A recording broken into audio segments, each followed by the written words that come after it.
I'm not exactly sure when this clip is from, but it's such a good example of how a politician should handle the manipulative liberal media. Given we're so used to weak and shallow politicians who do anything to please The Guardian and the BBC, it's so refreshing to see someone stand up for the will of his people and not back down to liberal propaganda. Now, just before I play the clip, I want you to remember the notion of frame. That's a pop psychology term stemming from the framing effect. Essentially what it means is the person who controls the frame of the conversation leads to the message that the person listening to the conversation will receive. How many refugees has Poland taken? 0.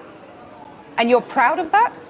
If you are asking me about Muslims illegal immigration, none, not even one will come to Poland. Not even one if it's illegal. We took over 2 million Ukrainians who are working, who are peaceful in Poland. We will not receive even one Muslim because this is what we promised. Now, can you see how she's trying to control the frame by shaming him for being proud on his immigration record?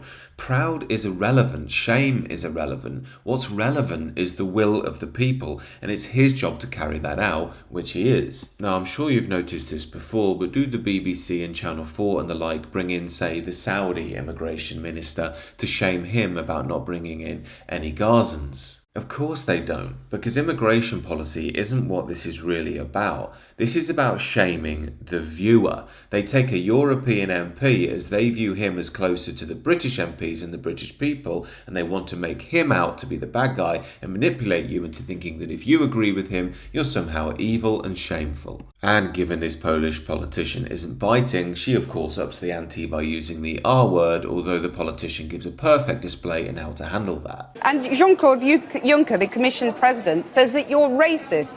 You sound proud of the fact that you haven't taken any refugees. Of course, because this is what our people are expecting from our government. That's number one. This is why our government was elected. But this is why Poland is so safe. This is the reason why we had not even one terrorist attack. Look at the streets in Poland, and we can be called populists, nationalists, racists. I don't care. I care about my family and about my country. What the Polish politician has got right is understanding that this isn't personal, it's about the political will of his people. Our politicians want to make everything personal so they can play to The Guardian and the BBC and fool people into the ideology of the liberal elite. Finally, this politician does very well in controlling the frame, being firm, but also staying calm. The media love nothing more than a ranting, raving right-winger so they can play it to their audience as if we're all maniacs simply for wanting to limit migration. Anyhow, these are just my views. Do let me know what you think down below, and if you're new, please do consider subscribing to the channel.